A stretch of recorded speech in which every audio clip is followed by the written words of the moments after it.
Muy amable.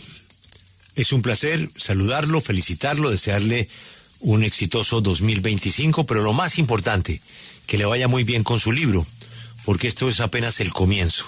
Son apenas 120 preguntas. Don Roberto Pombo, enhorabuena por el libro. Bienvenido a su casa, W Radio. Buenos días. Muy buenos días, Julio, y feliz año. Muchas gracias. Roberto, quienes escuchamos el programa, pues nos sorprendemos de la cantidad de trabajo que hay en el programa, porque un programa de preguntas y respuestas, pues, usted la podría hacer con un amigo que sepa mucha vaina. Es más, usted sabe mucha vaina. Lo podría hacer comentadito, sin mayor pretensión. Pero este programa tiene una megaproducción, y eso hace, por supuesto, una gran diferencia. Y me lleva a preguntarle, un programa de media hora que por primera vez transmiten simultáneamente dos sistemas de noticias, Caracol y W Radio, más las plataformas digitales de Prisa Media. ¿Cuánto tiempo le requiere entre llegar al tema, decir finalmente con su equipo, bueno, preguntemos por qué el mango biche es mejor que el mango maduro? O como dice Ana, ¿por qué gustan tanto los maduritos? Y ahí comienzan los expertos y las citas y la grabación, el libreto, la música, la investigación que requiere. Todo eso del momento en que nace la idea hasta el día domingo que se transmite, ¿cuánto tiempo recorre? Mal contados 10 días.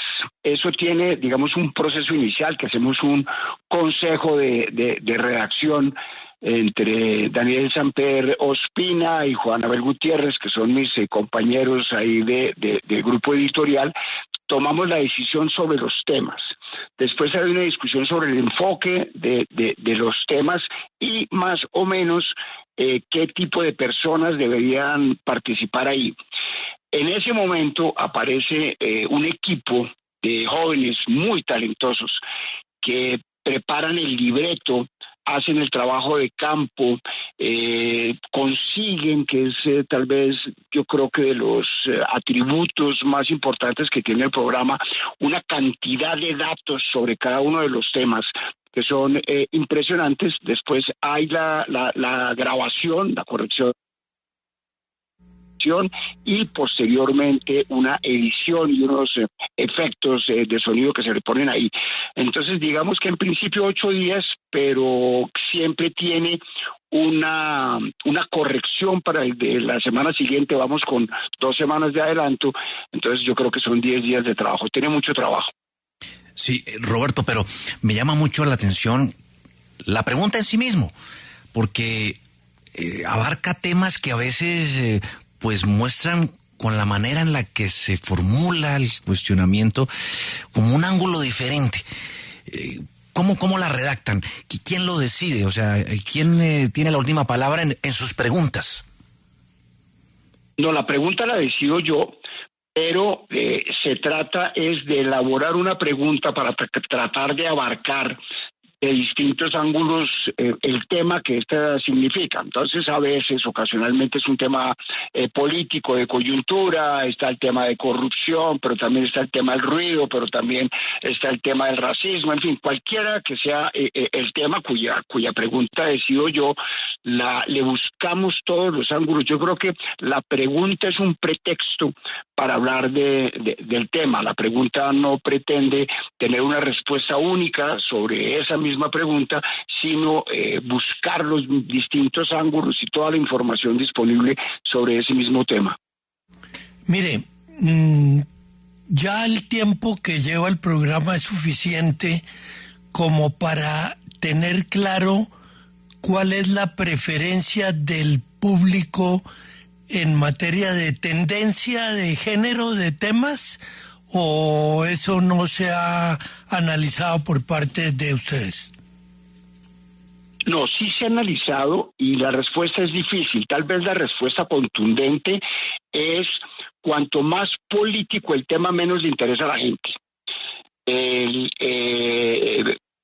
Para por la cantidad de gente que ha oído, por la cantidad de gente que ha consultado el podcast después de que sale el programa al aire y por la cantidad de comentarios que yo he recibido. Curiosamente, el tema del ruido ha sido el tema más importante. Después, el tema del racismo ha sido muy fuerte.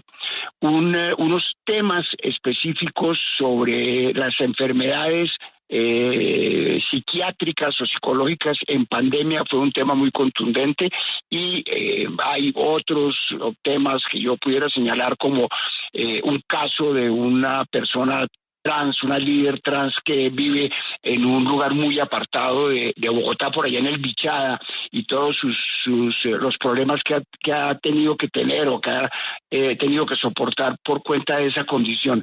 De manera que son muy, muy variados. Yo creo que cuanto más curiosos y más le impacten a la gente, eso decide el mayor interés.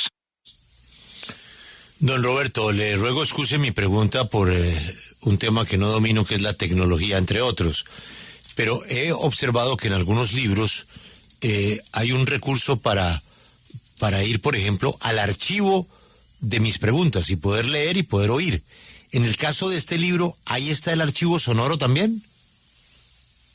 Sí, en cada uno de los capítulos está el código QR con el que se puede oír ese capítulo, pero en la edición del libro, que nos resultó más trabajo del que esperábamos, hubo que hacer una serie de actualizaciones, porque la información de datos que ponemos sobre ciertos temas con el paso del tiempo, ya han pasado 2 años, han variado esas cifras y estos datos, entonces hubo que hacer una actualización, de manera que el programa, el libro es básicamente los libretos de lo que salió al aire leído, están escritos, hay un resumen de las intervenciones de las personas que participan en el programa, y en cada uno de los capítulos está el código QR con el que se puede oír el capítulo que salió al aire.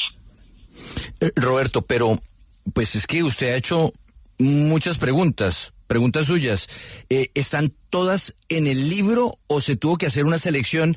Porque me imagino que si la seleccionaron, pues ahí tiene que estar la pregunta que a usted más le gustó en cuanto a la hora de encontrar las respuestas.